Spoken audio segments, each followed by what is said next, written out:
किसी दूर दराज के गांव में एक गुरु रहते थे, जिनका नाम आचार्य विश्वेश्वर था।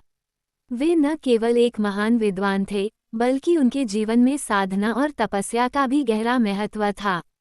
उन्होंने अपने जीवन को एक उद्देश्य के तहत ढाला था, समाज के हर वर्ग को सही मार्ग दिखाना और जीवन के वास्तविक अर्थ को समझाना।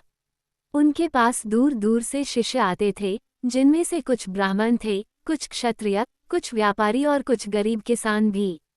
हर शिष्य को उनके गुरु ने जीवन की अलग अलग विधाओं में प्रशिक्षण दिया। एक दिन एक युवा लड़का, जिसका नाम कृष्ण था, आचार्य के पास आया। कृष्ण एक गरीब किसान का बेटा था, लेकिन उसमें सीखने की उत्कंठा और जोश था। उसने अपने पिता से सुना था कि आचार्य विश्वेश्वर ही वह व्यक्ति हैं जो जीवन के गूढ़ रहस्यों को समझा सकते हैं, इसलिए वह उनके पास शिक्षा लेने आया था। आचार्य ने कृष्ण को देखा और उससे पूछा, तुम क्या चाहते हो, पुत्र?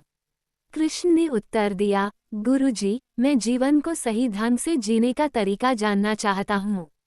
मुझे ज्ञात नहीं है कि सच्चा सुख कहाँ है और जीवन का उद्देश्य क्या है।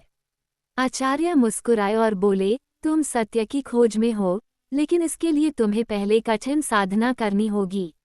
आचार्य ने कृष्ण को कई वर्षों तक शिक्षा दी, लेकिन ये शिक्षा केवल बौद्धिक ज्ञान तक सीमित नहीं थी, बल्कि वह उसे जीवन के मूल्य और आदर्शों के बारे में भी समझाते थे। उन्होंने कृष्ण से कहा, ज्ञान केवल पुस्तकें पढ़ने से नहीं मिलता, उसे जीवन में उतारना होता है। हर दिन को एक साधना की तरह जीना होता है। कृष्ण ने कड़ी मेहनत की और हर दिन अपने गुरु के आदेशों का पालन करने लगा। आचार्य ने उसे व्रत, उपवासन और ध्यान के माध्यम से आत्मज्ञान की ओर मार्गदर्शन किया। कृष्ण ने कड़ी तपस्या की, लेकिन उसे जीवन के अर्थ का रहस्य समझ में नहीं आ रहा था। एक दिन आचार्य ने कृष्ण को एक कठिन परीक्षा में डालने का निर्णय लिया। उन्होंने कृष्ण से कहा, तुम्हें अब एक नया कार्य दिया जाएगा, लेकिन इससे पहले तुम 1 महीना जंगल में अकेले रहकर साधना करो। तुमसे कहा जाएगा कि तुम जंगल से एक विशेष फूल लाओ। ये फूल केवल एक विशेष स्थान पर पाया जाता है और तुम वहां पहुंचने के बाद अपनी साधना को छोड़कर फूल को लाना होगा।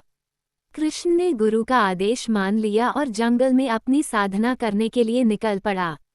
जंगल में कई दिन बिताने के बाद कृष्ण ने वह फूल ढूंढ लिया, लेकिन वह एक कठिन निर्णय के सामने खड़ा हो गया।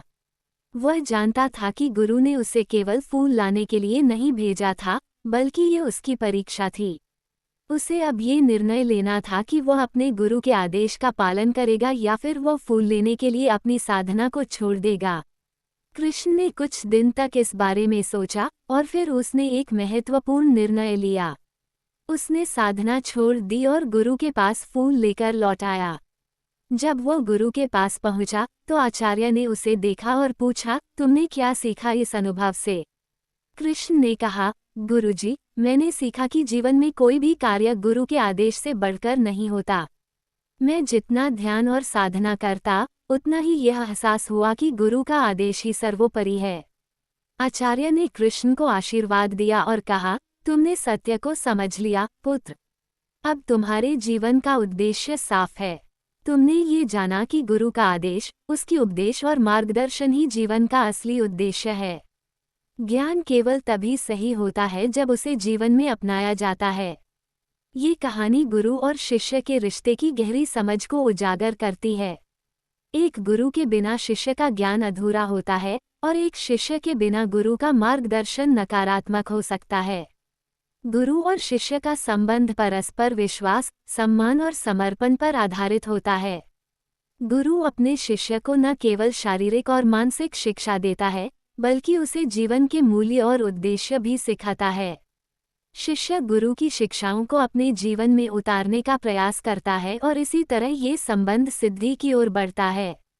कृष्ण की तरह ही हर शिष्य को ये समझना होता है कि गुरु का ज्ञान सर्वोत्तम होता है और उसके मार्गदर्शन में ही जीवन का असली उद्देश्य है।